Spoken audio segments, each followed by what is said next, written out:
It's awful early to be doing a garden tour. It's now or never. I still have a frog in my throat. Honestly, my voice is probably deep. We're doing this at like, was it 6 something? 6:30 on Mother's Day weekend. So this is something that we've been trying to do this video for a while now. It's real, our life is a little hectic, and you know what, this garden, the shade garden, is like one of my absolute favorites. It looks so good. Every time I come home, I'm like, oh, we have to do a video, this is amazing. It's actually one of the lowest maintenance gardens that we have here, and it always looks good. We haven't done anything with these gardens, have we? Really? Well, we could show what happens when you don't tend to your gardens in the spring. We could do a tour about that. We did that last year one time after the garden tour. We kind of let things go and relax for a while, and it was like, ooh, very obvious. But anyway, check out all of these beautiful plants. This is like one of the most, I don't know, the coolest gardens, because just the plants that are in it, the way it's laid out, the contour of the garden, and the foliage and textures really play off of each other. So it's not even necessarily about the bloom, it's about just the way that they all combine together to create an overall look. So this year, my baby has recovered, and I shouldn't say baby, this is a big boy. This is Hostas sagae. I think they spell it S-A-G-A-E, just to be difficult. So you don't know how to say it or spell it half the time. But last year that had like a major, watch out, you're gonna step on my tomato plants. There's plants everywhere. This whole place is booby trapped with plants.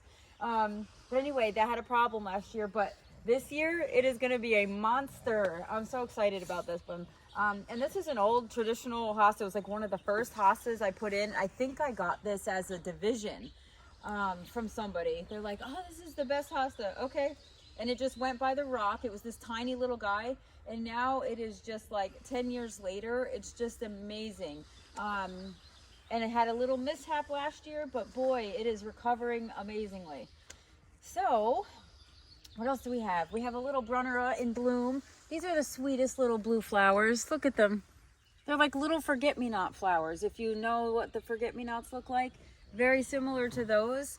Lungwort, the really happy, promiscuous, crazy kind, is sort of encroaching upon my opal splash lungwort, which is in the front. This one has more of a pale flower, but I like those. I let them mix in. I may control a little bit more of those because I do like the opal splash one. We have, oh, look at these little spidery guys. So this is epimedium. I love this. See, there's like they're like little spidery flowers. So epimedium, you can get two different types of those. One that is sort of clump forming and mounding, and another one that kind of spreads. When I bought this, I didn't know there were two varieties. I quickly learned because I wanted this to sort of creep and spread out. These have been in the same spot for like 7 years. They've gotten much wider, but they haven't really expanded much. So, but I love them so much. And those are great for dry shade. Once they get in and establish, you never have to water them. They never wilt, they never droop. They love shade. This gets morning sun for like, I don't know, it's not even in sun now. It just gets bright light and it's really happy. What else? Mr. Hot Kiss. Or maybe it's Mrs. Hot Kiss, who knows? This one is just starting to unfurl. This one gets a lot of love on Facebook when it leaves out completely. I love that one. Hosta Andrew, my slowest. He's like slow. He's kind of like my son in the morning, getting ready for school and the bus. You cannot get that kid moving at all. It's like, come on, let's go. It's years. We do this every day. But he takes his time. It's all right. Uh-oh, we had a little... I guess he won't be filming your morning garden tours. No, what happened here? The tractor hit it? Probably your dog hit it, or the kids on the quads. Oh, don't blame my dog. It's a good thing you're doing this tour now, because this tree above you is about to lose some dandruff here. Yeah, so I have a love-hate relationship with this crabapple. I love it. Actually, the blooms are fragrant. I can smell it now. It's not overpowering. It's fun.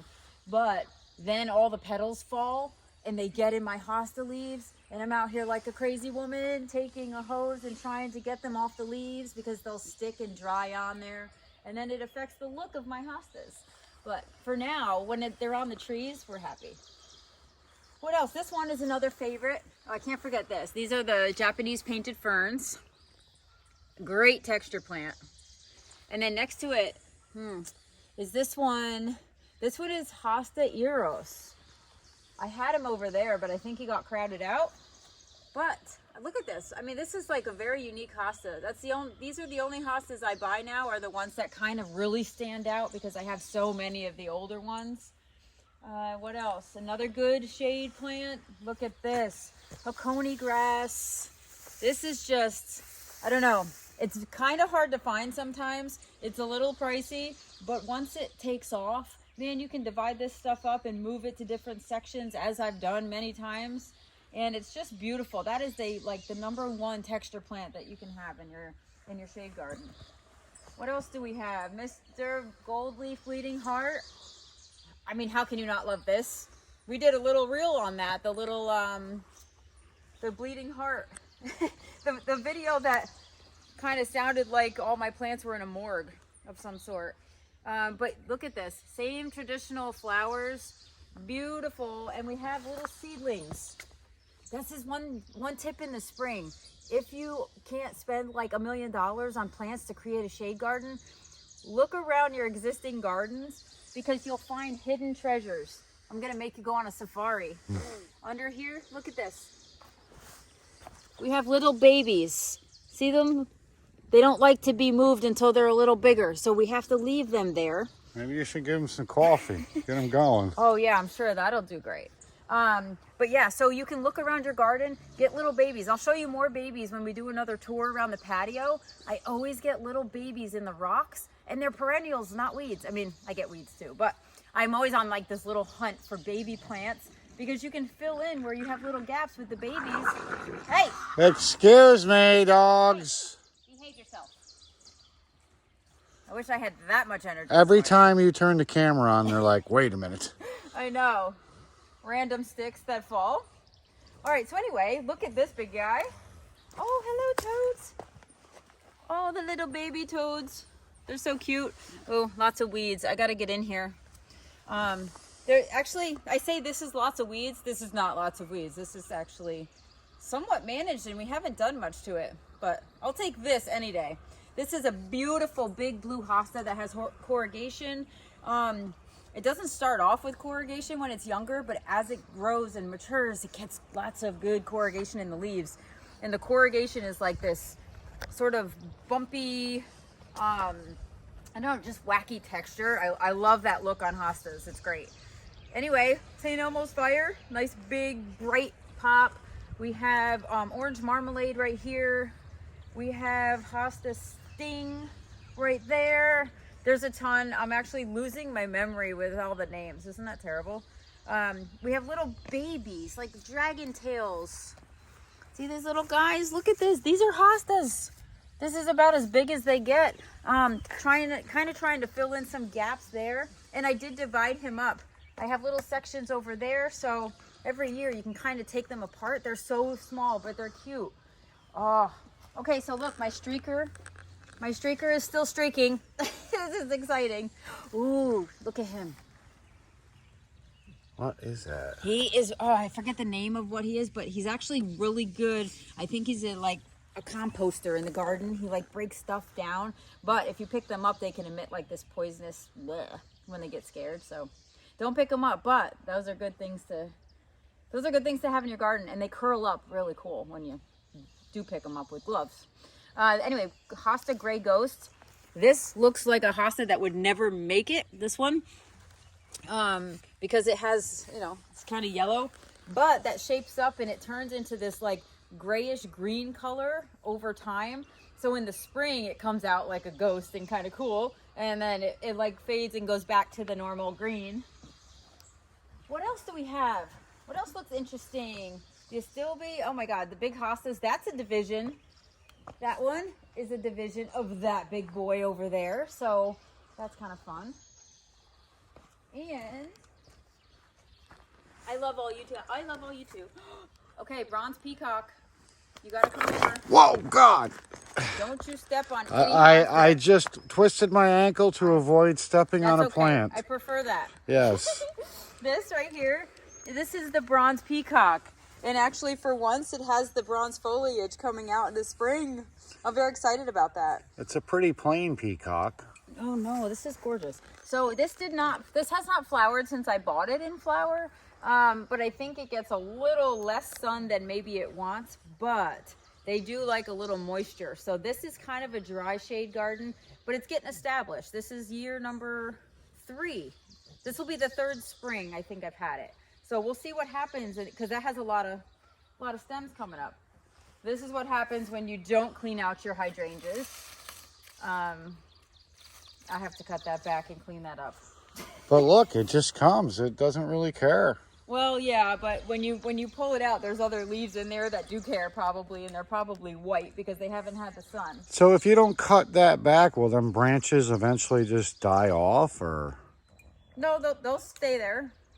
It'll just look like you don't take care of your garden. These are unfortunately, these are the old mop heads that don't bloom in our zone because the buds should come out on the corner, on the stalks here. So you see these guys, the little buds here? There's like tiny little things all the way up the stems. If those were alive like they're supposed to be, this would be covered in blooms all season. Or when it blooms, it would be covered in blooms.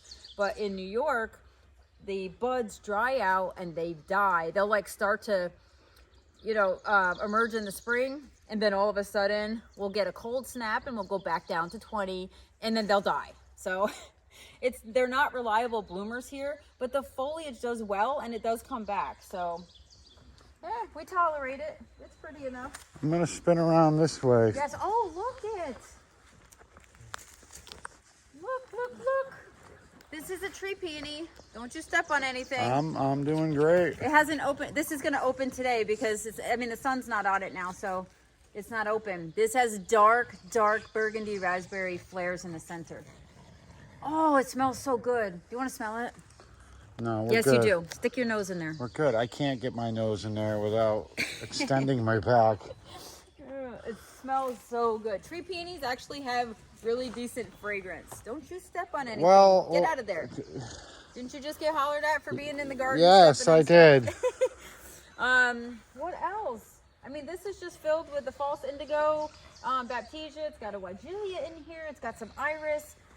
Beautiful Japanese maple that we rescued years ago, and it's now substantial. These things take forever, especially when the deer eat them, because yes, we do have plenty of deer. What else is in here? This I got cut back. Oh boy. Okay, so this is exactly what happens. I have to put this down. This is what happens when you don't pay attention to your clematis, or your clematis, depending on how you want to say it.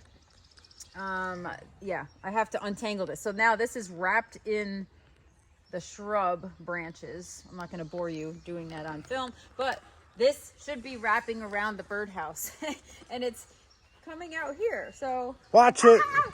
Zoe just had some of your coffee. No, did her tongue go in it? Yes, it did. Oh, bummer. Instant replay shows. You jerk. Now she's going to be running around the house like 10 times. No, this is decaf. Oh. Could you imagine me drinking regular coffee? Oh my God, you can't handle me now. Forget it. This is gorgeous. This is a tree peony again. This one's called Sunrise. This is a multicolored bloom. If you don't have a tree peony, you must try one. Try one. Do a rocky-eyed peony or a high noon, or Sunrise is a little finicky. It's very slow, so you have to be patient. I've had this for years, but oh man, this is the first year it's loaded. Holy cow! 1, 2, 3, 4, 5, 6, 7, 8, 9, 10. Holy cow, maybe 11. I'm not sure if I doubt. Oh, it is 11. Yes, that's a bud. Listen, so this is one that is slow, and this is how excited you're going to be when you actually get one that's covered in blooms, because you get them and you get like one bloom the first year, and then the second year you get 2 or 3. It's very slow. And then this one died back one year, so I had to reset it, and it had borers in the canes. So it reset, but now 10 blooms. So that's gonna be exciting. I'm definitely doing a video on that. What else? Hostas galore. June. June's a favorite. June's very good. June is gorgeous.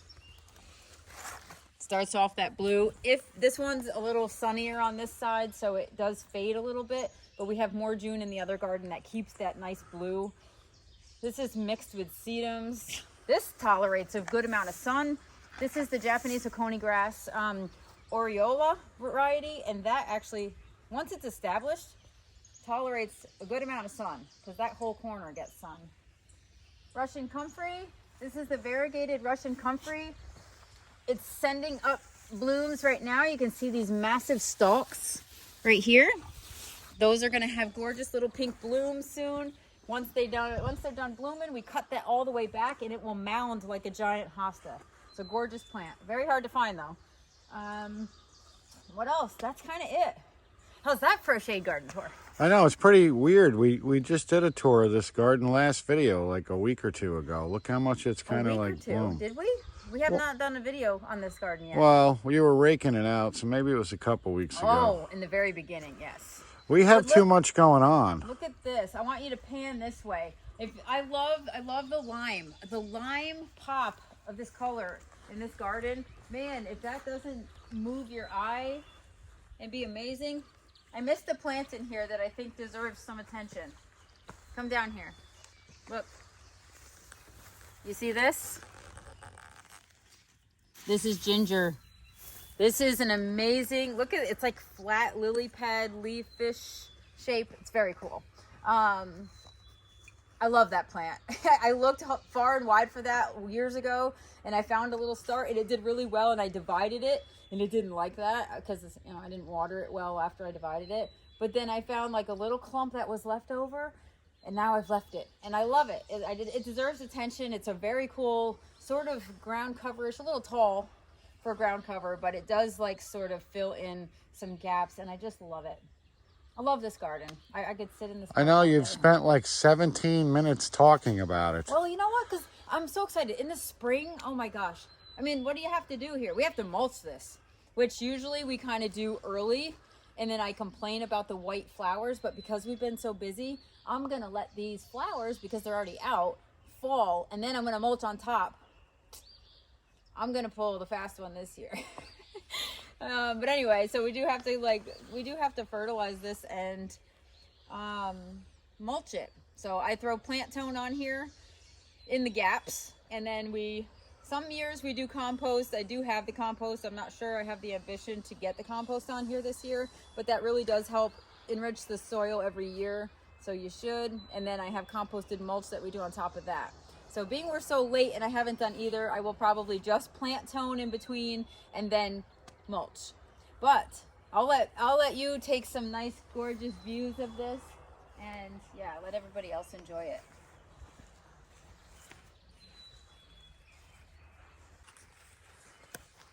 So not only do we have that shade garden, but we have this shade garden, which tends to get neglected because it's like the farthest from the house, but there's lots of amazing things in here. Hostas, this is goat's beard. Hello, baby. Look at, these are red F newts. So cool. They're red like that so that they can warn other creatures, don't eat me, I'm red, I'm dangerous, but they're really cute. Anyway, so we have goat's beard, a still beef, Hosta Liberty, by the way. I've seen people's Hosta Liberties many times on Facebook and the massive clumps. This has like had the same amount of leaves and stalks for me. And I think maybe the tree roots, we have these little fine tree roots that cover this. I think that might be keeping it kind of at bay, but it's all right. We have Rogers flower. This is one of those amazing bronze peacock. This is the original one that I got in the same family, except this one doesn't have bronze foliage, except a little bit of a bronze tinge on the leaves in the spring. But this one has white flowers and it's huge. This one gets really tall, and I'll show you because the mama is over here. I actually took a division of this. See the size of these this is gonna get huge and expand, and it's gonna have white flowers. And then look, I mean, isn't this amazing? I love that plant. It's awesome. We put some peonies in here. They do bloom, but they don't get amazing amounts of bloom because it's kind of shady. So what else? Lots of big blue hostas in there. I don't know what the names are. These are hostas that I had picked up so many years ago or divided from that garden. This is a unique one. Every year I love it. It has beautiful leaves. Have no idea what the name is. I'd love to identify it, but it looks pretty common except for the bumpiness in the leaves. I haven't quite found an identifying hosta that has the same look as that, but the coloring is similar to a lot of other ones. This is the cousin to Rogers flower. This is Astilboides tabularis, just in case you want to make a mental note. You want to try that? I'm not even going to attempt that. This is a big lily padish looking plant. Gets a lot of attention. Huge leaves. I mean, these are going to continue to expand, but something tends to eat it a little bit. Right now it looks great because it's springtime and we only have a couple things, you know, a couple little holes, but I love that. It doesn't really do much more than this. You can plant these in a drift. I've seen them on garden tours where they've got them sort of in a wettish area and they just tend to multiply. This is a little dry and shady, but it loves it here. I mean, I've had it for years. And hellebore somehow has planted itself next to a hosta. I might have to divide that and move it out. And I have one more. Wow. I have one more hellebore back here. So these get flowers early on. This is kind of a small flower at the moment, but they're so pretty. And I had trouble with these. I tried a whole bunch. This looks so good. Maybe because we raked it out and gave it a chance this year. I don't know. But I'm hoping that that's going to go to seed and just leave them. That's the plan. Lots of lily of the valley just starting to put their buds up. A random peony that I didn't plant here. This is a seedling that's been growing for years. I think Jack's planted that for you? Yeah, he might have. He might have.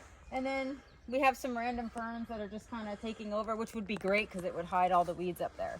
But yeah, so this is just kind of a mix, but it has some plants that the other shade garden doesn't. And you know, we just kind of let things do what they're going to do, like the Christmas fern and the bleeding heart that decided to plant itself in the midst. That's kind of cool. It's almost like a planter in the ground. Like it's got a thriller, some spiller. Well, when Mama's not around to watch it, the plants are going to misbehave. He does. He does. But anyway, so this also needs to be composted and stuff. And then we have lots. I see buds already on this beautiful climbing hydrangea.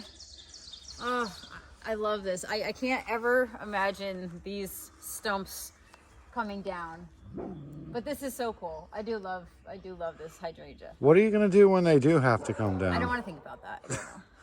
I really don't want to think about it. I just love it because it's like floaty and it just gets covered in white flowers and I don't know, it's really magical. Like when you're down here and it's in bloom and you just look up, it's really majestic in a way. So, I can't explain it. You have to kind of see it in person.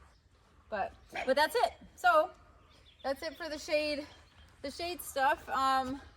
Hope everyone has an awesome Mother's Day.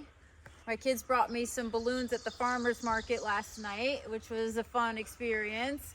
And my daughter made a sweet little card, and my son has something for me, but he wants to wait till Mother's Day. So I'll see what happens then. But I hope everybody gets to spend some time with their kiddos. And even if your kiddos are fur babies, trust me, we have more than just our 2 kids. We have another 3. We have a total of 5 kids. So enjoy your Mother's Day weekend, and hopefully we'll get to more of the tours on our existing home property because they definitely deserve some attention.